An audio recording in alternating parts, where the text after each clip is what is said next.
पंचदशी ग्रंथ में दशम प्रकरण नाटक दीप, और इस प्रकरण में आज 7वां श्लोक। इस श्लोक की अवतरणिका को देखिए। तो अनयोः स्वरूपम विषयं च विविच्य दर्शयति कः ग्रंथकारः दर्शयति। ग्रंथकार दिखा रहे हैं विवेचन करके। किस बात का विवेचन करके ग्रंथकार दिखा रहे हैं? तो ऊपर जो बात बताई कि विचार से ही बंध की निवृत्ति होती है, अतः विचार करना चाहिए। किंतु विचार किसका करे, विचार का विषय क्या होवे? तो बताया था कि जीव और परमात्मा, इनका ही विचार करना चाहिए। जीव क्या है, परमात्मा क्या है, अर्थात मैं कौन हूं। अब वो विचार कब तक करे, इस बात को भी बताया था कि जब तक तत्व साक्षात्कार नहीं होता है तब तक विचार करना चाहिए, ये बात बताई। तो बोले ठीक है, जीव का विचार करेंगे, परमात्मा का भी विचार करेंगे। तो उनमें जो जीव है प्रथम, तो उसका स्वरूप क्या है फिर वो बताना शुरू कर दिया। तो ऊपर 6 नंबर के श्लोक में बताया कि जो मैं करके देहादिकों को लेकर अभिमान धारण करता है कि नहीं, वही जीव है कि नहीं। यह चिदाभास विशिष्ट अहंकार व्यवहार दशायाम देहादो अहम इत्यभिमन्यते। असौ करता, तोच करता है, वही करता है, अर्थात कर्तृत्वादि धर्म से विशिष्ट चैतन्य वो हो गया जीव। फिर उस जीव के लिए साधन बताया मन, और मन तो साधन है, करण है। तो जो भी करण होता है वो क्रिया से व्याप्त होता है। तो उसकी क्रिया क्या है? तो क्रिया बताई अंतर्वृत्ति बहिर्वृत्ति। अब वो जो क्रिया है अंतर्वृत्ति और बहिर्वृत्ति, अब उनका क्या स्वरूप है? अंतर्वृत्ति किसको कहेंगे, बहिर्वृत्ति किसको कहेंगे, इस बात को अब बता रहे हैं इस श्लोक में। अनयोः स्वरूपम, अर्थात अनयोः का अर्थ होता है अंतर बहिर्वृत्त्योः, अंतर्वृत्ति बहिर्वृत्ति, इनका स्वरूप और इनका विषय क्या है, इस बात का विवेचन करके दिखा रहे हैं। अंतर्मुखाहमित्येषा वृत्तिः कर्तारमुल्लिखे बहिर्मुखेदमित्येषा बाह्यं वस्त्विदमुल्लिखे। अंतर्मुखामित्येषा वृत्तिकर्तारमुल्लिखे बहिर्मुखेदमित्येषा बाह्यं वस्त्विदमुल्लिखे।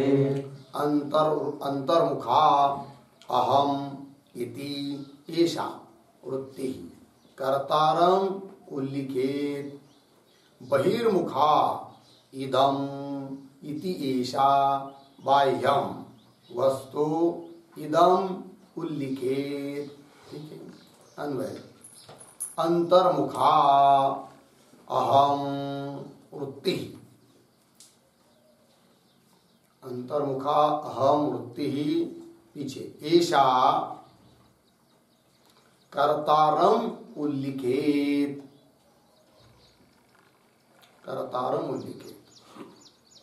बहिर्मुखा इदम इति एषा बाह्यम इदम वस्तु उल्लिखेत, इदम वस्तु उल्लिखेत। अर्थ देखिए, तो 2 वृत्ति है, अहम वृत्ति, अंतर्मुख वृत्ति, बहिर्मुख वृत्ति। तो अंतर्मुखा कौन सी वृत्ति है, तो उसका स्वरूप बता रहे। अंतर्मुखा अहम इति वृत्ति ही, अहम जो भी अपने अंदर मैं करके वृत्ति हो रही है वो वृत्ति है, अंतर्मुख वृत्ति है। और बाहर इदम इदम, ये घट है, ये पट है, ये मठ है, बाहर की ओर जो वृत्ति हो रही है उस वृत्ति को कहेंगे बहिर्मुख वृत्ति कहेंगे। ठीक है। तो अंतर्मुखा अहम इति वृत्ति ही। अब इस वृत्ति का विषय क्या है फिर? तो कह रहे येषा अंतर्मुख वृत्ति, येषा कर्तारम उल्लिखित। कर्तारम ऊपर जो कर्ता रूप जीव बताया उसका उल्लेख करती है, अर्थात उसको विषय करती है। तो उल्लिखित का अर्थ होता है विषयम करोति। तो अंतर्मुख जो अहम अहम ये वृत्ति है वह किसको विषय कर रही है? कर्ता को, अर्थात जीव को विषय कर रही है। अब उसके विपरीत दूसरी वृत्ति बहिर्मुखा इदम इति एषा। बहिर्मुख जो वृत्ति है उसका स्वरूप आकार क्या है भाई? तो बहिर्मुखा इदम इति एषा। एषा वृत्ति इदम रूप से जो वृत्ति है अयम इदम, बाहर की ओर घट पट मठ, ये वृत्ति है वो बहिर्मुख वृत्ति है। तो बहिर्मुखा इदम इति एषा बाह्यम। तो यह जो वृत्ति है वो क्या करती है? बाह्यम इदम वस्तु। इदम रूप से जिस वस्तु का ग्रहण किया जा रहा है उन सभी वस्तु को वह वृत्ति बहिर्मुख वृत्ति विषय करती है। ये कहा इदम वस्तु उल्लिखित, अर्थात विषय करती है। तो दोनों वृत्ति का स्वरूप भी समझ में आया और दोनों का विषय भी समझ में आया। तो दोनों वृत्ति में से पहली वृत्ति अंतर्मुख वृत्ति, उसका स्वरूप क्या? अहम अहम अहम ये स्वरूप है। और उसका विषय क्या? कर्ता रूप जीव। और दूसरी वृत्ति जो है बहिर्मुख वृत्ति, उसका स्वरूप क्या है? इदम इदम इदम यह वृत्ति है कि नहीं? और उसका विषय क्या? तो इदम रूप से ग्रहण की जाने वाली जो बाहर की घट पट आदि वस्तु है वो सभी उसके विषय है, बहिर्मुख वृत्ति के। लग गया, हो गया विभेद। अब चलिए टीका को। अंतर्मुखा इति इदम इति एषा इति बहिर्वृत्ते स्वरूपाभिनय अर्धविराम। तो बहिर्मुख वृत्ति का बहिर्वृत्ति का स्वरूप अभिनय करके दिखाया। अभिनय मतलब एक आकार विशेष, अभिनय करके रूपक करके, है कि नहीं, दिखाया ग्रंथकार ने। ये टीकाकार समझा रहे हैं। तो कौन सी वृत्ति है भाई? बहिर्मुख वृत्ति का क्या अभिनय है, क्या उसका स्वरूप है? तो बहिर्मुख वृत्ति के स्वरूप का अभिनय इदम इति एषा इस शब्द से किया है। लग गया? तो वही कहा। तो इदम इति एषा इति इस प्रकार का जो अभिनय है वह बहिर्वृत्ते है स्वरूपाभिनय। बहिर्वृत्ति के स्वरूप का वो क्या है? अभिनय है कि नहीं? एक रूपक करके दिखाया है, एक आकार दिखाया है। ठीक है, चलिए फिर आगे अवशिष्टेन। तो श्लोक का जो उत्तरार्ध है, नीचे की पंक्ति, उसके भी दो भाग। तो दो भाग क्या? बहिर्मुखा इदम इति एषा एक भाग हुआ, ठीक है ना? ते बाह्य वृत्ति है, बहिर्मुख वृत्ति है। तो उत्तरार्ध के पहले भाग से अर्थात तृतीय पाद से तो बहिर्मुख वृत्ति का स्वरूप बताया। और फिर उत्तरार्ध में जो अंतिम का भाग अर्थात चतुर्थ पाद श्लोक का, उसमें क्या बताया जा रहा है? फिर वो कर रहे अवशिष्टेन, अर्थात चतुर्थ पादेन। चतुर्थ पाद लेना इससे, उत्तरार्ध का आगे का भाग। अवशिष्टेन विषय प्रदर्शन। तो उस बहिर्मुख वृत्ति का विषय क्या है वो बताया उत्तरार्ध के आगे वाले भाग से, लेकिन अर्थात चतुर्थ पाद से। तो क्या बताया? इदम वस्तु उल्लिखित। इदम वस्तु को विषय करती है वो बहिर्मुख वृत्ति, ये बात बताई। अवशिष्टेन विषय प्रदर्शन। आगे चलिए बाह्यम। तो बोलेंगे भाई बाह्य मतलब क्या है कि नहीं? और बाह्य शब्द का क्या अर्थ लेंगे? तो कर रहे बाह्यम शब्द का अर्थ कर रहे बाह्यम प्रतीक है, उसका अर्थ कर रहे देहात बहि वर्तमानम इदंतया निर्दिश्यमानम वस्तु उल्लिखित। ठीक है, तो बाह्यम का मतलब है देहात बहि, देह के बाहर। तो सीमा हो गई देह, तो देह के अंदर, और एक हो गया देह के बाहर। ठीक है,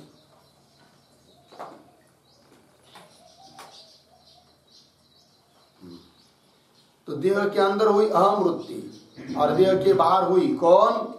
इदम। तो बाह्यम मतलब देहात बहि वर्तमानम, और उसका उल्लेख कैसा होता है फिर? इदंत या निर्दिश्यमान, इदम रूप से जिसका निर्देश किया जाता है वो बाह्य वृत्ति हुई, और अंतर्वृत्ति अहम।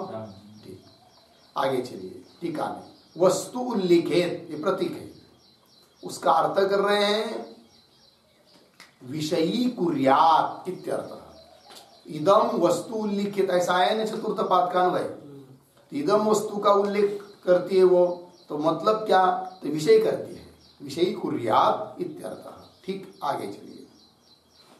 ननु, पूर्व पक्षी अब शंका कर रहा है कि ननु मनसा एव सर्व व्यवहार सिद्धौ चक्षुरादि वैयर्थ्यम प्रसज्जेत इति आशंक्य आह। पूर्व पक्षी बोल रहा है कि अभी अभी आपने 7 नंबर के श्लोक में जो बात बताई उससे ये पता चल रहा है कि मन ही सभी विषय का ग्रहण कर रहा है, कर्ता रूप जीव का भी ग्रहण मन से ही हो रहा है क्योंकि वृत्ति मन की ही है, और बाहर की वस्तु का भी ग्रहण मन ही कर रहा है क्योंकि इदम रूप से बहिर्वृत्ति बताई आपने, और वृत्ति तो मन की होती है। तो मन से यदि सभी विषयों का ग्रहण हो जाएगा तो चक्षुरादि इंद्रिय व्यर्थ हो जाएंगे, उसका कोई काम ही नहीं रहेगा फिर। ये शंका कर रहा है कौन? पूर्व पक्षी। मनसा एव, मन के ही द्वारा सर्व व्यवहार सिद्धौ, सभी व्यवहारों की यदि सिद्धि हो जाती है तो चक्षुरादि वैयर्थ्यम प्रसज्जेत, तो चक्षुरादि जो इंद्रिय है वो व्यर्थ हो जाएंगे, कुछ काम के नहीं रहेंगे। तो उनको उनकी व्यर्थता आप चाहते हो क्या? ऐसा आशय है पूर्व पक्षी का। प्रसज्जेत इति आशंक्य आह, ये शंका करके उत्तर दे रहे हैं। इदमो ये विशेषास्यो गंधरूप रसादयः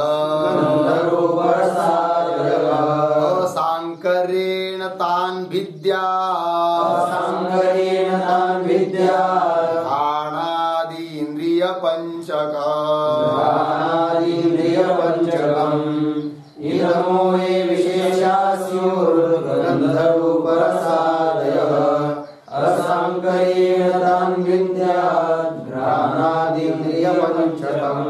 इदमः ये विशेषाः स्युः गन्धरूपरसादयः असंकरेण तान् विद्यात् घ्राणादि इंद्रिय पंचकम्। अन्वय इदमः विशेषाः ये गंधरूप रसादयः स्युः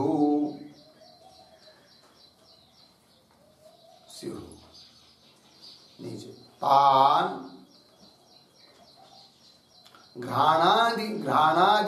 घ्राणादीन्द्रिय पंचकम् असांकर्येण भिन्द्यात्। अर्थ देखिए, तो उत्तर दे रहे ग्रंथकार उस पूर्व पक्षी को कि चक्षुरादि इंद्रिय व्यर्थ नहीं है, उनकी भी जरूरत है। तो किस लिए उनकी जरूरत है भाई? तो कह रहे तो इदमः विशेषाः, ये विशेषाः शब्द का अर्थ है भेदाः। तो इदम करके जो वस्तु लिए है, ऊपर के श्लोक में इदम बताया ना, इदम वस्तु लेके इदम शब्द से कौन आते हैं? जिसका इदम रूप से ग्रहण हो रहा है, घट पट मठ घर गृह व्यक्ति ये सब। तो इदम के जो विशेष है, विशेष अर्थात भेद है, तो उन भेदों का है कि नहीं? विशेषा इदम विशेषा, ये कौन है वो विशेष?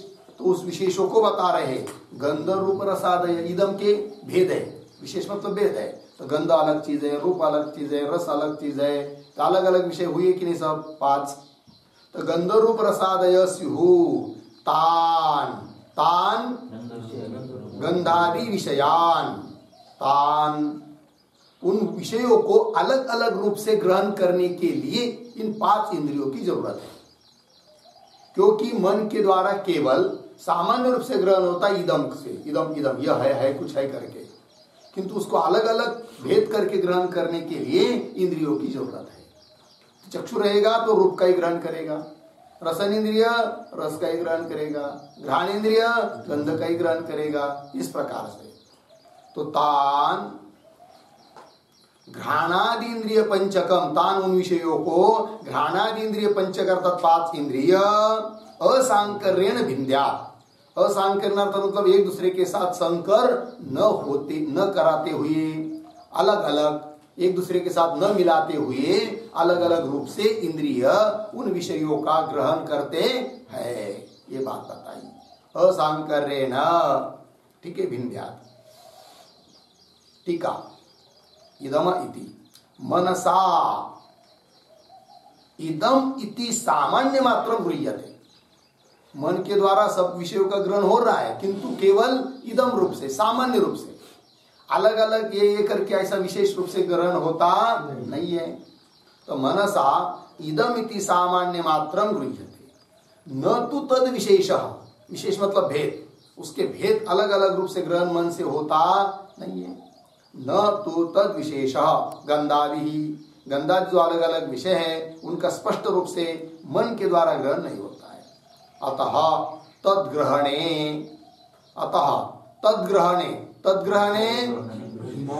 गंधादि विषय ग्रहणे घ्राणादिकम उपयुज्यते इत्यर्थ। घ्राणादि इंद्रियों की जरूरत है, उपयोग होता है।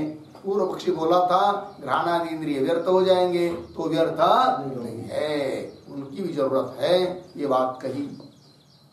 अब आगे चलिए, आगे के श्लोक की अवतरणी का। एवं सोपकरणम जीव स्वरूपम निरूप्य परमात्मानं निरूपयति, ठीक है। एवं इस प्रकार से सोपकरणम जीव स्वरूपम, एवं जीव स्वरूपम निरूप्य, जीव के स्वरूप का निरूपण किया। वो भी कैसा किया? सोपकरणम जीव स्वरूपम। सोपकरणम का मतलब उपकरण के साथ। उपकरण अर्थात सामग्री, अर्थात जीव की सामग्री क्या है, साधन क्या है, तो मन को बताया, ठीक है, पुनः उसकी क्रिया बताई, ये सब बताया। तो सोपकरण उपकरण के साथ अर्थात सामग्री सहित जीव के स्वरूप का निरूपण किया करके उसके बाद आगे फिर क्या करेंगे? परमात्मा निरूपयति। अब परमात्मा का निरूपण कर रहे हैं कौन? तो श्लोक कर्तारं च क्रियां तद्वत् व्यावृत्त विषयानपि स्फोरयेदेकयत्नेन योऽसौ साक्षत्र चिद्वपुः। कर्तारं च क्रियां तद्वत् व्यावृत्त विषयानपि स्फोरयेदेकयत्नेन योऽसौ साक्षत्र चिद्वपुः। कर्तारं च क्रियां तद्वत् व्यावृत्त विषयान् अपि स्फोरयेत् एकयत्नेन यः असौ साक्षी अत्र चिद्वपुः। ठीक, अन्वय। कर्तारं च क्रियां तद्व्यावृत्त विषयान् अपि, नीचे एकयत्नेन मिला, यह चिद्वपुः स्फोरयेत् असौ अत्र साक्षी, असौ अत्र साक्षी। ठीक है, अर्थ देखिए। तो कर्तारम च क्रियाम, कर्ता एक हुआ, कर्ता जीव, और क्रिया उसकी क्रिया अर्थात वृत्ति, और तद्व्यावृत्त विषयान, और तद्व्यावृत्त विषयान मतलब भिन्न भिन्न विषयों को, रूप रस गंध इत्यादि जो भी विषय है, तो व्यावृत्त विषयान अपि भिन्न भिन्न उन विषयों को भी, सबको क्या कि नीचे एक यत्नेन, एक ही प्रयत्न से यह चिद्वपु स्फोरयत्, जो चिद्वपु, चित ही है वपु, शरीर स्वरूप जिसका, ऐसा चैतन्य मात्र साक्षी। स्फोरयेत, स्फोरयेत का अर्थ है प्रकाशयेत, प्रकाशित करता है। अर्थात ऐसा तत्व कि जो एक ही काल में, एक यत्न मतलब युगपत, एक ही काल में जीव को भी, जीव की क्रिया को भी और विषयों को भी सबका प्रकाशन जो कर रहा है एक ही काल में, एक ही प्रयत्न से, एक ही काल में, ऐसा सबका एक साथ प्रकाशन करने वाला जो चैतन्य, वो है साक्षी, वही परमात्मा का स्वरूप है। ठीक है, तो देखिए भाई, एक यत्नेन यह चिद्वपुः स्फोरयेत असौ अत्र साक्षी, वही यहां पर साक्षी रूप से हम कहते हैं। तो साक्षी को परिभाषा की, साक्षी कौन है? ठीक है, कौन हुआ साक्षी? फिर एक ही काल में जीव, जीव का करण, मन आदि, उसकी क्रिया, विषय, इन सबका प्रकाशन एक ही काल में जो कर रहा है, एक साथ युगपत कर रहा है, ऐसा जो स्फुरन स्वरूप, चैतन्य स्वरूप, चिद्वपु, वही है कौन? साक्षी। तो चलिए आगे, अब इसकी टीका। कर्तारम इति, कर्तारम प्रतीक है, उसका अर्थ कर रहे हैं पूर्वोक्तम अहंकार रूपम। कर्ता शब्द से कौन लेंगे? पूर्व में जिसका विवेचन किया है, पूर्व में मतलब कहा किया विवेचन? श्लोक नंबर 6 में अहम इत्यभिमन्ताय इत्यादि से। तो पूर्वोक्तम अहंकार रूपम, पूर्वोक्त अहंकार स्वरूप जो है वही है कर्ता, उस कर्ता को, है कि नहीं? और फिर क्रियाम, क्रियाम भी प्रतीक है। अहम इदम, अहम इदमात्मक मनोवृत्ति रूपाम क्रियाम, तो क्रिया की व्याख्या हुई। तो अहम रूप से, इदम रूप से जो भी मन की वृत्ति है वो क्रिया लेनी, जिसको अभी पहले कहा अंतर्वृत्ति, बहिर्वृत्ति, वो सब क्रिया है। तो अहम इदम इदमात्मकम, ठीक है, अहम इदमात्मक मनोवृत्ति रूपाम क्रियाम, ये क्रिया का विशेषण हुआ, क्रिया हुई। और फिर व्यावृत्त विषयान अपनी प्रतीक है, उसकी व्याख्या कर रहे टीकाकार। तो व्यावृत्तान का अर्थ कर रहे अन्योन्य विलक्षणान, व्यावृत्तान मतलब भिन्न भिन्न, है कि नहीं? अन्योन्य, एक दूसरे के साथ भिन्न भिन्न, विलक्षणान, घ्राणादिग्राह्यान, और घ्राणादि इंद्रियों के द्वारा जिसका ग्रहण होता है। तो अन्योन्य विलक्षणान घ्राणादिग्राह्यान गंधादि विषयांश, और गंधादि विषयों को भी लेना है। ठीक है, इन सबको तो क्या क्या हुए? कर्ता और वृत्ति मतलब क्रिया, और भिन्न भिन्न विषय, गंधादि विषय, इन सबको एक यत्नेन, तो एक यत्नेन प्रतीक है, तो उसका अर्थ कर रहे युगपत एवं, एक ही काल में। यह चिद्वपु, तो यह चिद्वपु प्रतीक है, उसका अर्थ कर रहे चिद्रूप एव सन, चित स्वरूप होता हुआ जो इन सब का एक ही काल में युगपत स्फोरयेत, स्फोरयेत प्रतीक, उसका अर्थ कर रहे हैं प्रकाशयेत, प्रकाशित करता है सबको। असौ अत्र, तो असौ अत्र प्रतीक है, तो अत्र शब्द का अर्थ कर रहे वेदांत शास्त्र है। असौ मतलब इस प्रकार का चेतन कि जो सबका एक ही काल में प्रकाशन कर रहा है, वही यहाँ पर मतलब वेदांत शास्त्र में साक्षी इति उच्यते, उसी को हम लोग साक्षी कहते हैं, साक्षी शब्द से कहते हैं। तो साक्षी शब्द का अर्थ समझ में आया, फिर आगे चलेंगे। तो साक्षिण एक यत्नेन सर्वस्फोरकत्वम अभिनीय दर्शयति। तब कोई बोल सकता है कि भाई आपने जो अभी अभी कहा इस 90वें श्लोक में कि साक्षी का स्वरूप बताते समय आपने कहा कि एक ही काल में युगपत इस सबका प्रकाशन करता है, लेकिन एक ही काल में सबका प्रकाशन कैसा करता है उसको जरा दिखाओ ना, स्पष्ट रूप से जरा समझाओ। तो बता रहे अब श्लोक के माध्यम से 10 नंबर के, वही करे अवतरणी कहानी। साक्षिण एक यत्नेन सर्वस्फोरकत्व, साक्षी एक ही प्रयत्न से सबका प्रकाशन करता है, इस बात को अभिनीय दर्शयति, अभिनय करके दिखा रहे हैं। अभिनय मतलब जैसे हम लोग बोलते हैं कि नहीं, अभिनय करके दिखाना मतलब हाव भाव करके आकार दिखाकर स्पष्ट करना, इसको कहते हैं अभिनीय दर्शयति। तो श्लोक ईक्षे शृणोमि जिघ्रामि स्वादयामि स्पृशाम्यहम् इति भासयते सर्वम् नृत्यशालास्तदीपवत् ईक्षे शृणोमि जिघ्रामि स्वादयामि स्पृशाम्यहम् इति भासयते सर्वं नृत्यशालास्तदीपवत्। ईक्षे शृणोमि जिघ्रामि स्वादयामि स्पृशामि अहम् इति भासयते सर्वं नृत्यशालास्तदीपवत्। अन्वय अहम ईक्षे शृणोमि जिघ्रामि स्वादयामि स्पृशामि नीचे इति सर्वं भासयते नृत्यशालास्तदीपवत्। ठीक है, नृत्यशालास्तदीपवत् दृष्टांत है।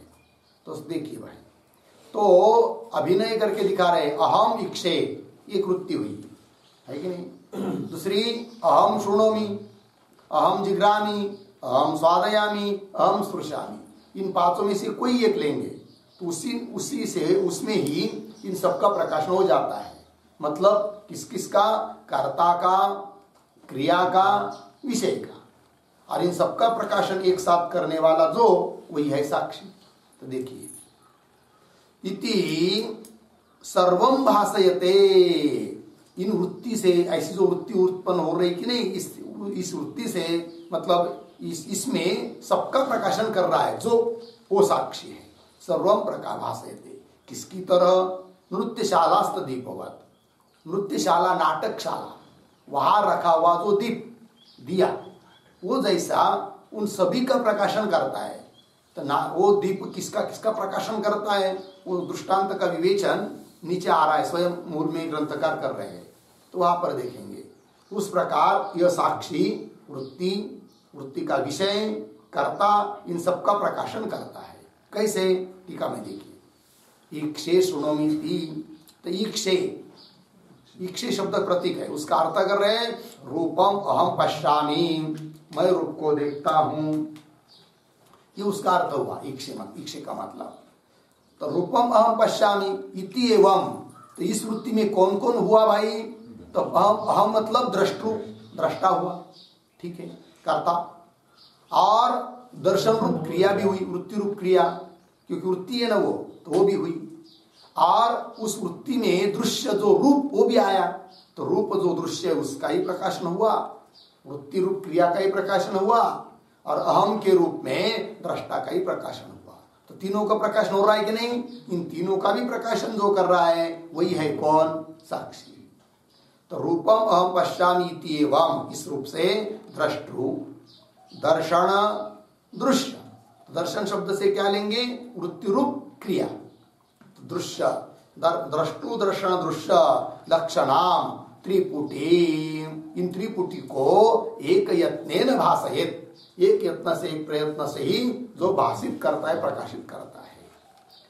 और उदाहरण दे रहे एवं शृणोमि, इसी प्रकार एवं शृणोमि इसमें भी लगाइए, इसी प्रकार अहम जिघ्रामि इसमें लगाइए, सभी में 5 वृत्ति बताइए।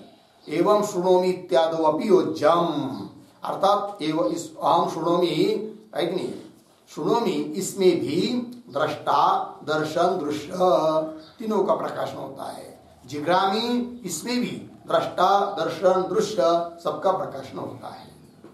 एवं शृणोमि इत्यादो अपि योज्यम, आगे युगपत् अविकारित्वेन अनेक अवभासकत्वे दृष्टान्तम आह। युगपत् मतलब एक काले, एक ही समय में अविकारी रहकर, विकार स्वयं में न आने देते हुए अविकारी रूप से अनेकों का अवभाषक होता है साक्षी। इस बात को दृष्टांत देकर समझा रहे हैं व्यवहार में भी स्वयं विकारी न होकर सबका प्रकाशन जैसा करता है कौन? दिया। नाटकशाला में रखा हुआ दीप अपने में किसी प्रकार का विकार न आने देता हुआ, विकारी न होता हुआ सबका प्रकाशन करता है। उसी प्रकार यह चैतन्य रूप साक्षी स्वयं अविकारी रहकर, विकारी न होकर सबका प्रकाशन करता है। ये बात कही। तो युगपत अविकारित्वेन अनेक अवभासकत्वे, अनेक अवभाषण कैसा होता है इस बात को समझाने के लिए दृष्टांतम आह नृत्यशालास्त दीपवत इति, इस पंक्ति से आगे दृष्टांतम स्पष्टयति। अब दृष्टांत का स्पष्टीकरण कर रहे हैं। नृत्यशाला स्थितो दीपः प्रभुं सभ्यांश्च नर्तकी दीपयेद विशेषेण तद्भावेऽपि दीप्यते। नृत्यशालास्थितो दीपः प्रभुं सभ्यांश्च नर्तकीं दीपयेद विशेषेण तद्भावेऽपि दीप्यते। नृत्यशाला स्थितः दीपः प्रभुं सभ्यान् च नर्तकीं दीपयेत् अविशेषेण तद अभावे अपि दीप्यते। ठीक है। अन्वय नृत्यशाला स्थितः दीपः प्रभुं च सभ्यान् नर्तकीं अविशेषेण दीपयेत् तद अभावे अपि दीप्यते। ठीक है। अर्थ नृत्यशाला स्थितः दीपः। नृत्यशाला नाटकशाला, नृत्यशाला का मतलब नाटकशाला की जहाँ नाटक होते हैं। आजकल नाटक भी जब कम होते जा रहे हैं, लेकिन वो चित्रपट आ गए तो उन्होंने बहुत लोगों को खा दिया, नाटक को खाया। और लोकनाट्य जो होता है कि नहीं, क्या तमाशा, उसको भी खा लिया है कि नहीं। बहुत प्रचलित था महाराष्ट्र में एक समय। तमाशा देखने के लिए लोग 20-20, 25-25 किलोमीटर लोग दूर जाते थे, है कि नहीं, घोड़े पर, गाड़ी पर, है कि नहीं, टिकट खरीद कर वो करते थे। और उस पुराने जमाने के जो तमाशे थे वो थोड़े ठीक भी थे, उससे कुछ लेना जैसा भी थोड़ा थोड़ा था कि वो किसी कथा लगाते थे, हरिश्चंद्र राजा की कथा ऐसे वो बोलते थे उसको। आजकल वो सब गड़बड़ हो गया है और वो कम भी हो गए। ठीक है। तो जो भी हो, तो नाटकशाला, तो नाटक क्या होता है, ये कथा होती है और उस कथा को व्यक्ति लोग मतलब मनुष्य पार्ट ले लेकर अभिनय करते हैं उसका। कोई राजा बनता है, कोई रानी बनता है, कोई सेवक बनता है, ऐसे नाटक होता है। और एक दिया रहता है दीपक।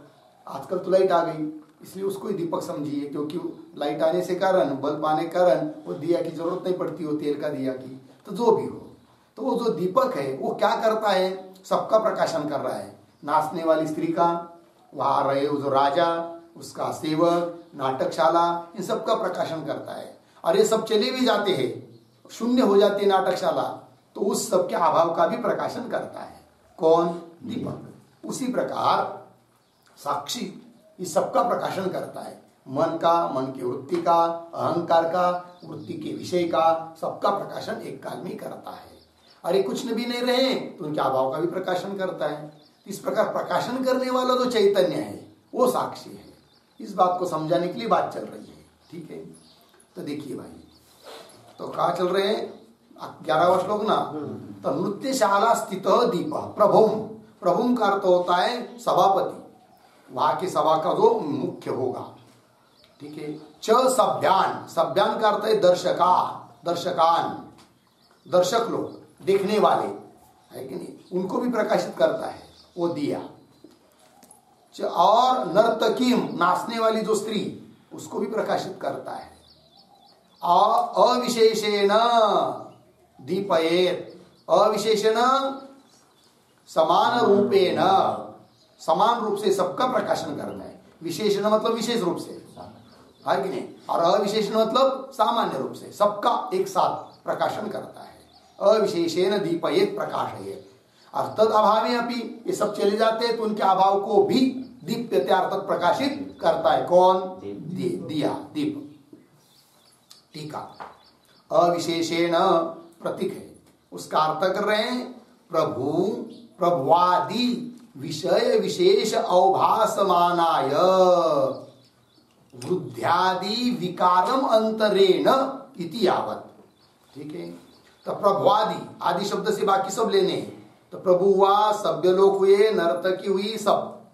तो प्रभुवादि विषय विशेष, जितने भी विषय है उन सभी विशेष विशेष को, विषय विशेष को अर्थात विषय के भेदों को, ये नर्तकी है, राजा है, देखने वाले हैं, इन सबको प्रकाशन करता है कि नहीं?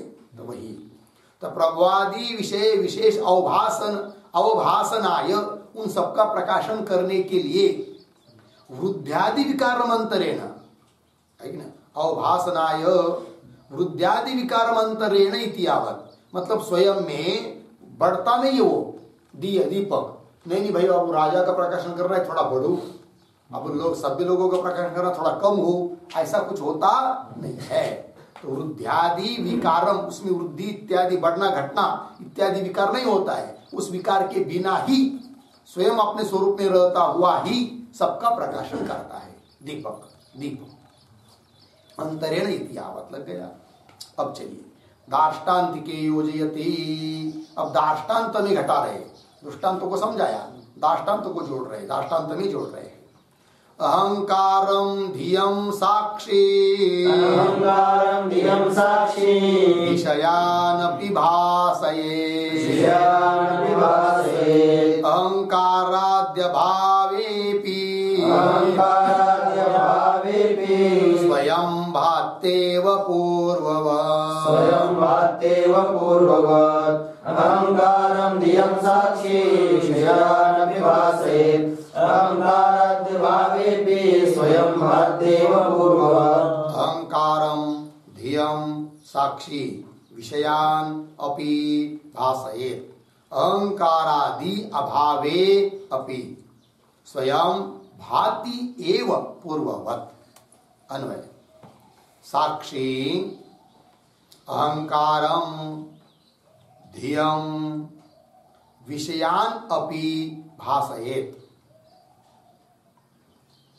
अहंकारादि अभावे अपि स्वयं पूर्ववत् भाति एव। ठीक अर्थ देखिए, साक्षी किस किस का प्रकाशन करता है? तो साक्षी अहंकारम भासयेत्, अहंकार का प्रकाशन करता है, धियम बुद्धि का प्रकाशन करता है, विषयान अपि भासयेत्, विषयों का भी प्रकाशन करता है। कौन? साक्षी। और इन सब का अभाव रहता है तब सुषुप्ति अवस्था में समझ लीजिए अहंकार नहीं है, विषय नहीं है, कुछ नहीं है, तो उनके अभाव को भी प्रकाशित करता है। तो अहंकारादि अभावे अपि, अहंकारादिकों के अभाव को भी स्वयं पूर्ववत पहले की तरह ही भाति एवं प्रकाशन करता है। ठीक, टीका, अहंकारमिति सुषुप्त्यादौ अहंकारादि अभावे अपि, सुषुप्ति काल में अहंकार नहीं है, उसका विषय नहीं है, तो भी उसके अभाव को भी प्रकाशित करता है। सुषुप्त्यादौ अहंकारादि अभावे अपि तत्साक्षितया, उस अभाव का साक्षी बनकर भाति एव प्रकाशित स्वयं होता ही है। अभाव का साक्षी होता हुआ वह स्वयं तो प्रकाशित है ही है। तत्साक्षितया भाति एव इत्यर्थ हो गया जी। चलिए अब आगे के श्लोक क्या उतरने का। ननु प्रकाश रूपाया बुद्धे है एव अहंकारादि सर्व वस्तु अवभासकत्व संभवात् किम तदतिरिक्त साक्षी कल्पनया इति आशंक्य आह। पूर्व पक्षी शंका कर रहा है, वो बोलता है कि साक्षी की क्यों कल्पना कर रहे हो, कैसा कोई अब दीप की तरह साक्षी है करके मानने की जरूरत ही नहीं आपको साक्षी को। बोलेंगे फिर प्रकाशन कौन कर रहा है सबका, तो वो बोलता है पूर्व पक्षी, प्रकाशन स्वरूप हम मानते बुद्धि को, और बुद्धि प्रकाश स्वरूप है, और वो बुद्धि सबका प्रकाशन कर रही है। और ऐसा मानने से यदि काम चल जाता है, चल सकता है, तो उस बुद्धि से अतिरिक्त और कोई साक्षी है, ये कल्पना करना आपका व्यर्थ है। कौन बोल रहा है? पूर्व पक्षी। ननु प्रकाश रूपाय बुद्धे है, प्रकाश स्वरूप जो बुद्धि है, बुद्धि है एव अहंकारादि सर्व वस्तु अवभासकत्व संभवात, बुद्धि से ही अहंकारादि सभी वस्तुओं का अवभासकत्व बुद्धि में ही यदि संभव है, तो किम तत् अतिरिक्त बुद्धि अतिरिक्त साक्षी कल्पना, या किम बुद्धि से अतिरिक्त साक्षी की कल्पना करने में, साक्षी को मानने में क्या प्रयोजन, किम क्या फल है, क्या किम प्रयोजनम, क्यों मानते हो इति आशंक्य आह। ऐसी शंका करके कोई करता है, उसको उत्तर दे रहे हैं। निरंतरम भासमाने कूटस्थे ज्ञप्तिरूपतः तद्भासा भास्यमानेयम् बुद्धिर्नृत्यत्यनेकधा निरन्तरं भासमाने कूटस्थे ज्ञप्तिरूपतः तद्भासा भास्यमानेयं बुद्धिर्नृत्यत्यनेकधा। निरंतरम भासमाने कूटस्थे ज्ञप्तिरूपतः तद्भासा भास्यमाना इयं बुद्धिः नृत्यति अनेकधा। ठीक है, अन्वय। कूटस्थे ज्ञप्तिरूपतः निरंतरम भासमाने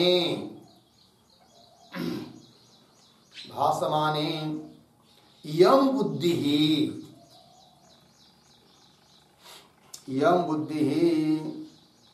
तद्भासा भास्यमाना अनेकधा नृत्यति। ठीक है, तो सिद्धांति कह रहे कूटस्थे ज्ञप्ति रूपत निरंतरम भासमाने सति। कूटस्थ निरंतर मतलब हमेशा, ज्ञप्ति रूपत ज्ञान स्वरूप होने के कारण निरंतर भाषित होता है, प्रकाशित है, स्वयं ज्ञान स्वरूप है, तभी तो उसके आधार पर बुद्धि प्रकाशित हो रही है, बुद्धि अपना काम कर रही है। यदि मूल चैतन्य प्रकाश रूप यदि नहीं रहता तो बुद्धि तो जड़ है, वो किसी का प्रकाशन नहीं कर रही है, किंतु उस चैतन्य के आधार पर बुद्धि चैतन्य की तरह भास रही है। इसका मतलब बुद्धि ही चैतन्य है, ऐसी बात नहीं है। एक ऐसा कोई भ्रम करेगा कि जो बल्ब है वही हमको चमकता हुआ दिखाई दे रहा है, तो प्रकाशन करना ये सामर्थ्य उस बल्ब का ही है, ऐसा कोई निश्चय करता है तो वह उसका क्या हो जाएगा? भ्रम है, गलत ज्ञान है वो। क्योंकि उस लाइट में वो कांच है एक प्रकार की, उसमें सामर्थ्य नहीं है प्रकाशन करने का, उसके अंदर जो है कि नहीं, वो प्रकाशित कर रही है। तो वो बल्ब जो कांच है वो तो केवल क्या है? एक माध्यम है उसको अभिव्यक्त करने का, विद्युत को अभिव्यक्त करने का। उसी प्रकार ज्ञान स्वरूप चैतन्य है और उसको अभिव्यक्त करती है कौन? बुद्धि। इसलिए हमको लगता है कि बुद्धि ज्ञान स्वरूप है, तो किंतु बुद्धि प्रकाश स्वरूप नहीं है। वो बेचारा चैतन्य तो हमेशा ज्ञान स्वरूप दीप्ति स्वरूप है, इसीलिए उसके आधार पर बुद्धि अपना काम कर रही है। ठीक है, पंक्ति देखिए। कूटस्थे नित्य रूपता निरंतरम भासमान है, वो निरंतर भासमान है, तभी तो क्या उस यम बुद्धि, यह बुद्धि तद्भाषा भास्यमान, तद्भाषा उसके भास से, उसके प्रकाश से प्रकाशित है। कौन? बुद्धि। तद्भाषा भास्यमाना अनेकदा नृत्यति, अनेक प्रकार से नृत्यति। नृत्यति का कर्ता कौन है? बुद्धि नृत्यति, बुद्धि नाच रही है। ठीक है ना। यदि वो प्रकाश स्वरूप चैतन्य नहीं रहेगा तो बुद्धि बस मर जाएगी, कुछ काम नहीं करेगी। नर्तकी तब तक नाचती है जब तक दिया है, लाइट चली गई, अंधेरा हो गया, वो नाचना बंद कर देगी, क्योंकि वो स्वयं नाच नहीं सकती है कि नहीं, कोई देखने वाला भी नहीं रहे, देखेगा भी देख नहीं पाएगा ना उसको, ये बात है। तो चलिए फिर टीका, निरंतरमिति कूटस्थे प्रतीक है, उसका अर्थ निर्विकारे साक्षिणी, कूटस्थे करते हैं निर्विकारे साक्षिणी, निर्विकार साक्षी। न्यप्ति रूपता प्रतीक है, उसका अर्थ कर रहे हैं स्वप्रकाश चैतन्यतया, न्यप्ति रूपता का मतलब स्वयं प्रकाश चैतन्य रूप से, ये उसका अर्थ। तो निरंतरम भासमाने प्रतीक, निरंतरम भासमाने, उसका अर्थ कर रहे सदा स्फुरति सती, वाक्य पूरा हुआ, सती के बाद पूर्ण विराम।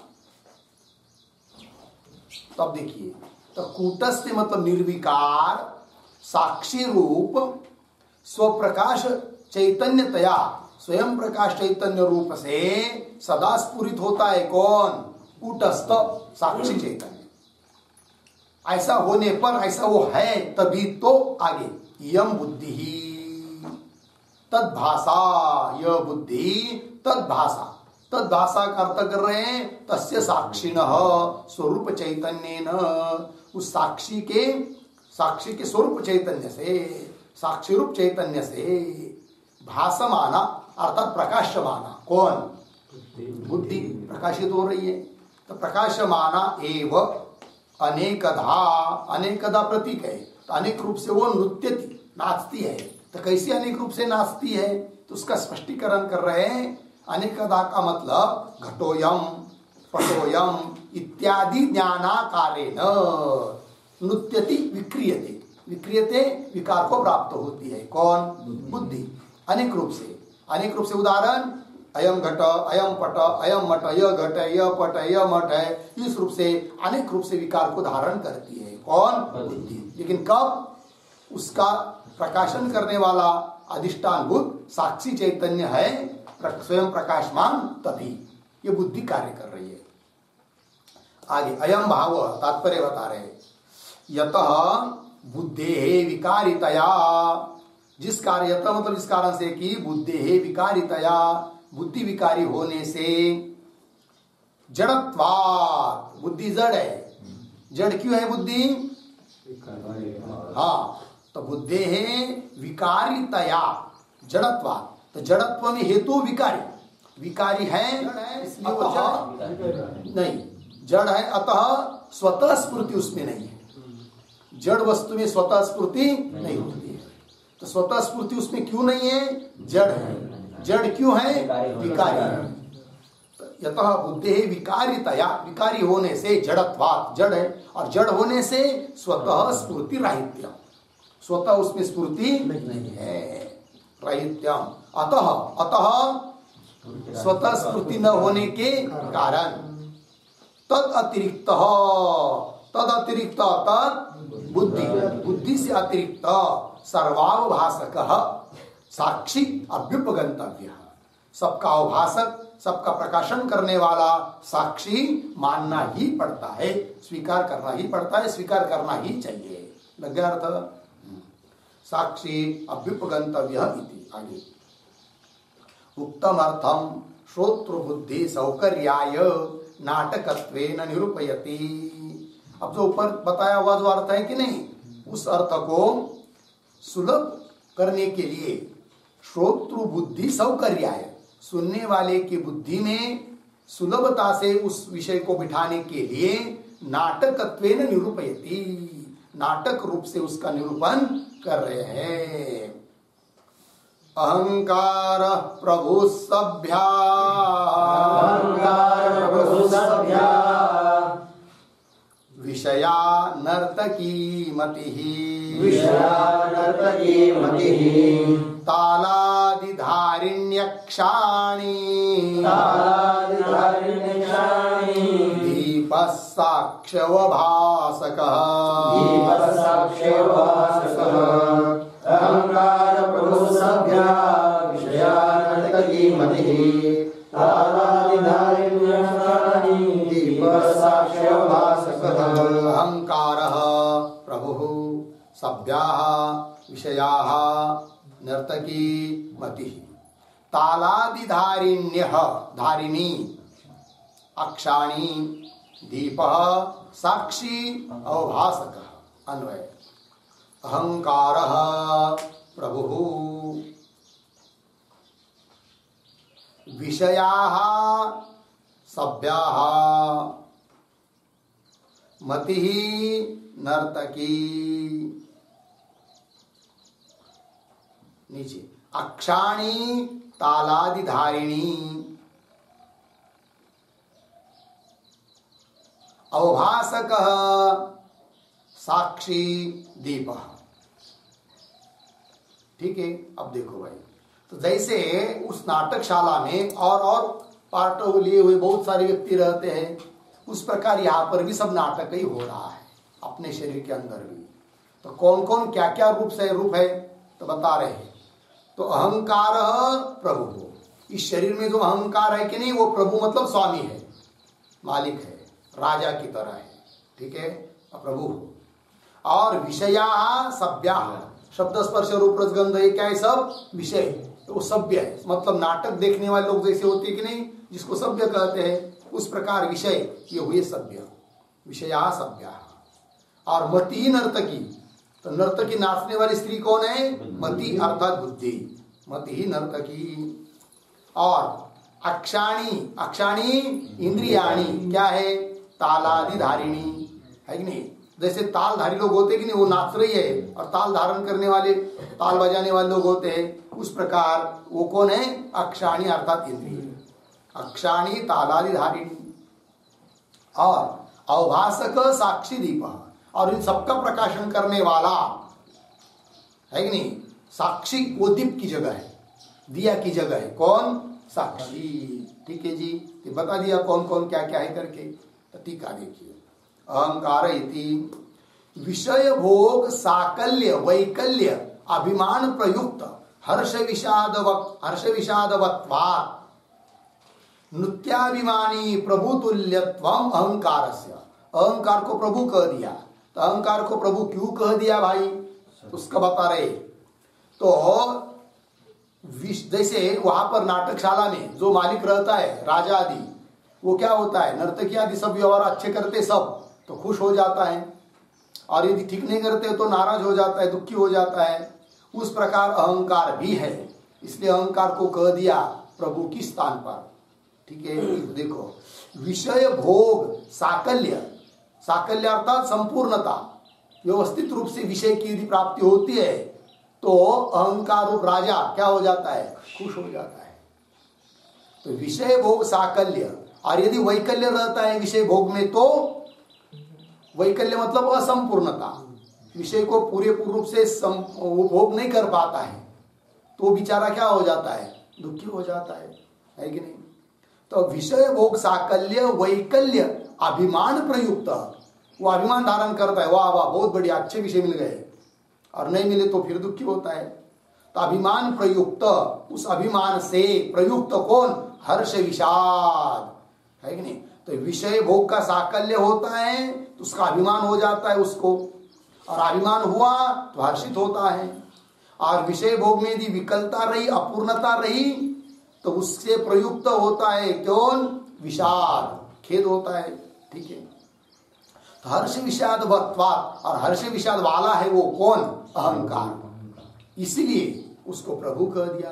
तो हर्ष विषाद वत्वात् नृत्याभिमानी प्रभुतुल्यत्वम, नृत्य वो जो नाटक जिसने रखा है, मालिक राजा कोई तो होता है कि नहीं, जैसे घर मालिक है, जागरण को रख दिया, जागरण का कार्यक्रम कर दिया तो मालिक हुआ, तो वो नाटक वो जागरण अच्छा हुआ तो खुश हो जाता है, अच्छा नहीं हुआ तो नाराज हो जाता है, उस प्रकार। तो नृत्याभिमान प्रभु, नृत्याभिमानी, नृत्य का अभिमान धारण करने वाला, प्रभुतुल्यत्वम, प्रभुतुल्य राजा की तरह है, किसको, अहंकारस्य, इसलिए अहंकार को बोल दिया क्या, प्रभु। आगे परिसरवर्तित्वे अपि, अब वो नाटकशाला में आजू बाजू में सब जगह वो विद्यमान है, लोग देखने वाले है कि नहीं, तो सभ्य हुए। तो देखिए परिसरवर्तित्वे अपि विषयाणाम तद्राहित्य राहित्यात् सभ्य पुरुष साम्यम, तद्राहित्यात्, तद्राहित्य मतलब हर्ष विषाद राहित्य है कि नहीं। जैसे विषय जो होते शब्द स्पर्श रूप रस आदि वो सभी जगह आसपास भय तो भी उनको न हर्ष होता है न खेद होता है। उस प्रकार देखने वाले जो लोग होते नाटक में वो थोड़ी देर के लिए तो हंसेंगे ना, और कि नहीं, किंतु बहुत ज्यादा नाराज नहीं होते, बहुत ज्यादा उनको खुशी नहीं होती जितनी राजा को होती है। उस प्रकार तो परिसर वर्तित्वे विषयाणाम तद्राहित्यात् हर्ष विषाद राहित्यात् सभ्य पुरुष साम्यम, सभ्य पुरुष की समानता है किनको, विषयों को। फिर आगे नानाविध विकारवत्वात् नर्तकी साम्यम धीय, तो नानाविध विकार वाली है होने से नर्तकी के समान है वो कौन, बुद्धि। नर्तकी जैसे नाना प्रकार के विकार धारण करती है, हाथ पैर आगे पीछे वो सब करती रहती है, हाव भाव, उस प्रकार बुद्धि भी करती है, इसलिए बुद्धि को कह दिया क्या, नर्तकी। नानाविध विकारवत्वात् नर्तकी साम्यम धीय। फिर आगे धी विक्रियाणाम अनुकूल व्यापारवत्वात्, धी विक्रियाणाम मतलब बुद्धि के जो विकार वे सब अनुकूल व्यापारवत्वात् मतलब बुद्धि के जो विकार है उनके अनुकूल व्यापार वाले हैं कौन, इंद्रिय। जैसी जैसी बुद्धि विकृत होगी ना वैसे वैसे ताल धारण करते कौन, बुद्धि ने सोचा चलो भाई आप रूप को देखना है तो तुरंत आंख उस उधर प्रवृत्त हो जाते हैं। बुद्धि ने सोचा क्या अब शब्दों को सुनना है तो तुरंत इंद्रिय श्रोत्र इंद्रिय उधर प्रवृत्त हो जाता है। तो बुद्धि के अनुसार ताल धारण करने वाले हैं कि नहीं, कौन, इंद्रिय। इसलिए इंद्रियों को कह दिया क्या, ताल को धारण करने वाले, ताल बजाने वाले, ठीक है ना। ठीक है, तो क्या कर रहे हैं, धी विक्रियाणाम अनुकूल व्यापारवत्वात्, बुद्धि के विकार के अनुकूल व्यापार वाले होने से तालादिधारी समानत्वम इंद्रियाणाम, तालादिधारी की समानता आ गई किन में, इंद्रियों में। क्यों, बुद्धि के विकार के अनुसार वो व्यवहार करते हैं इसलिए। आगे ये तत्सर्व अवभासकत्वात्, और इन सभी का अवभासक प्रकाशन करने वाला, जैसा वहां पर दीप होता है उसी प्रकार यहाँ पर कौन है, साक्षी। इसलिए साक्षी को रख दिया किसके स्थान पर, दीप के स्थान पर। ये तत्सर्वाभासकत्वात् साक्षिणः दीप सादृश्यम अस्ति, साक्षी में दीप की सदृशता है, अस्ति इति द्रष्टव्यम। हो गया, चलिए आगे के श्लोक क्या उत्तर मिला। ननु साक्षिण अपि अहंकारादि अवभासकत्वे तेन तेन संबंध अपगम आगम रूप विकारवत्वं स्यात् इति आशंक्य आह।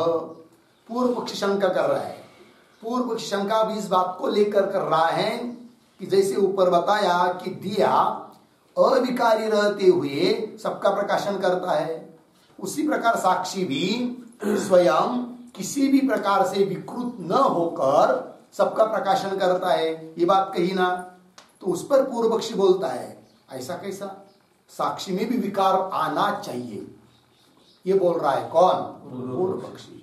बोलेंगे भाई कैसा विकार आएगा साक्षी में, तो स्वयं बता रहा है पूर्व पक्षी कैसा आना चाहिए करके। देखिए ननु साक्षिणः अपि अहंकारादि अवभासकत्वे, अहंकार इत्यादि को का अवभासक साक्षी है कि नहीं, प्रकाशक साक्षी है कि नहीं, साक्षी सबका प्रकाशन कर रहा है ना, तो समझ लीजिए अहंकार का प्रकाशन कर रहा है कौन, साक्षी। किंतु साक्षी किसी भी चीज का प्रकाशन यदि करता है तो तब प्रकाशन कर पाएगा जब उसके साथ संबंध आएगा। साक्षी के साथ संबंध आना पड़ेगा ना जिसका प्रकाशन करना है, और जिस चीज का प्रकाशन करना है उसका संबंध ही नहीं आएगा तो प्रकाशन हो पाएगा क्या, नहीं। तो संबंध का आना, संबंध हो गया, फिर संबंध का नाश होना, ये बात हो गई। तो संबंध आया तो संबंध का आना साक्षी के साथ, अन्य वस्तु का साक्षी के साथ संबंध स्थापित होना विकार है, संबंध नष्ट होना विकार है। इस प्रकार से विकार तो साक्षी में भी आना चाहिए, संबंध का आना जाना, इस प्रकार से। अतः साक्षी को भी कहना चाहिए क्या, विकारी। कौन बोल रहा है, पूर्व पक्षी। साक्षिणः अपि अहंकारादि अवभासकत्वे, साक्षी यदि अहंकार आदि को का उपासक है तो तेन तेन मतलब जिसका प्रकाशन करना है उसके साथ तेन ते संबंध अपगम आगम, अपगम मतलब नाश, आगम मतलब उत्पत्ति, संबंध की उत्पत्ति संबंध का नाश, संबंध अपगम मतलब संबंध का नाश और संबंध आगम मतलब उत्पत्ति रूप विकारवत्वम स्यात्। देखो भाई साक्षी प्रकाशन कर रहा है अर्थात उसके साथ संबंध हुआ विकार हुआ, अब प्रकाशन नहीं कर रहा है संबंध का नाश हुआ, इस प्रकार का विकार हुआ किसमें? साक्षी में। साक्षी को भी मानना चाहिए फिर कैसा? विकारी। कौन बोल रहा है? विकारित्वं स्यात् इति आशंक्य आह। स्वस्थान संस्थितो दीपः सर्वतो भासयेद्यथा स्थिरस्थायी तथा साक्षी बहिरन्तः प्रकाशयेत्। स्वस्थान संस्थितो दीपः सर्वतो भासयेद्यथा स्थिरस्थायी तथा साक्षी बहिरन्तः प्रकाशयेत्। स्वस्थान संस्थितः दीपः सर्वतः भासयेत् यथा स्थिरस्थायी तथा साक्षी बहिः अन्तः प्रकाशयेत्। अन्वय दीपः यथा स्वस्थान संस्थितः सर्वतः भासयेत्, मिला? सर्वतः भासयेत् नीचे तथा स्थिर स्थायी साक्षी बहिः अन्तः प्रकाशयेत्। अर्थ को देखिए, दीपः दिया यथा जिस प्रकार स्वस्थान संस्थित अपने स्थान को न छोड़ता हुआ अपने स्थान में बैठा है, दीपक लगा दिया वहीं मरे, सबका प्रकाशन कर रहा है बल्ब, ठीक है कि नहीं? अपने स्थान से ही तो स्वस्थान संस्थित अपने स्थान में ही सम्यक रूप से स्थित होता हुआ सर्वतः भासे सबका प्रकाशन करता है। कौन? दीप। दृष्टांत में तथा स्थिर स्थायी साक्षी, साक्षी का विशेषण है स्थिर स्थायी। स्थिर स्थायी मतलब तीनों काल में वो स्थायी है, प्रकाशन करने के पहले, प्रकाशन करते समय, प्रकाशन होने के बाद भी। बस वो कुछ जाता आता कहीं नहीं है, अपने मस्ती में है, अपने स्वरूप में स्थित है। कौन? साक्षी, मैं, चैतन्य, आत्मा, ठीक। तथा स्थिर स्थायी साक्षी क्या करता है? अपने स्वरूप में ही रहता हुआ वही अंत प्रकाशयेत्, बाहर की वस्तुओं को, बाहर की मतलब किसकी बाहर? देह के बाहर की, देह के अंदर की, ये बाहर के अंदर की है। साक्षी की दृष्टि से देखा जाए तो न कोई बाहर है न अंदर है कि नहीं? तो हम लोग समझते हैं ये देह के बाहर है, देह के अंदर है, इन सभी का प्रकाशन करता है कौन? साक्षी, अपने स्वरूप में अपने जगह पर स्थित रहता हुआ, अर्थात विकार को न प्राप्त होता हुआ, विकार अविकारी रहकर सबका प्रकाशन करता है। कौन? साक्षी। टीका स्वस्थानेति दीपः यथा गमनादि विकार शून्य स्वदेशे अवस्थित एव सन स्वसन्निहित अखिल पदार्थान अवभासयति एवं साक्षी अपि इति भाव। ठीक है, दृष्टांत को समझा रहे पहले। दीप यथा जिस प्रकार दीपक, दीवा गमनादि विकार शून्य, दिया ये थोड़ी बोलता है चलो भाई थोड़ा आगे बढ़कर प्रकाशन करेंगे, ऐसा नहीं है, अपने स्थान में रहता हुआ सबका प्रकाशन करता है। तो गमनादि विकार शून्य स्वदेशे अपने जगह पर अवस्थित एव सन अपने जगह में स्थित रहता हुआ ही स्वसन्निहित अखिल पदार्थान किंतु अपनी कक्षा में जो आ रहा है उन सबका क्या करता है? वो प्रकाशन करता है। स्वसन्निहित अखिल समस्त पदार्थों का अवभासयति प्रकाशित करता है। एवं इसी प्रकार साक्षी अपीति भाव, इसी प्रकार साक्षी भी है कि नहीं क्या करता है? सबका प्रकाशन करता है कि नहीं? तो बोलेंगे फिर साक्षी रूप आत्मा तो सब जगह है, तो बाहर का प्रकाशन हो रहा है, हम तो यहाँ पर है, जिसको देख रहे हैं उसी का प्रकाशन हो रहा है। तो नहीं, जैसी विद्युत सब जगह है, तारों में है, खंभे पर, किंतु प्रकाशन कर रही है क्या? नहीं। जब उसको व्यक्त करने वाली बल पर रहेगी तभी वो क्या कर पाएंगी? प्रकाशन कर पाती है। उसी प्रकार चैतन्य रूप आत्मा तो सब जगह अखंड एक रस से विद्यमान है, किंतु उसको अभिव्यक्त करने के लिए कौन है? बुद्धि। तो बुद्धि में आया हुआ जो चैतन्य चिदाभास वो सबको प्रकाशन करता है, किंतु वो बुद्धि भी जड़ है, बुद्धि को भी प्रकाशन करने वाला हुआ है। अतः वो स्वयं अपने स्वरूप में रहता हुआ ही, अविकारी रहता हुआ ही सबका क्या कर रहा है? प्रकाशन कर रहा है। लगा अर्थ? अर्थ साक्षी अविकारी ही है, ये बात हो गई। बस आगे के विचार हम लोग कल करेंगे। ओम पूर्णमदः पूर्णमिदं पूर्णात्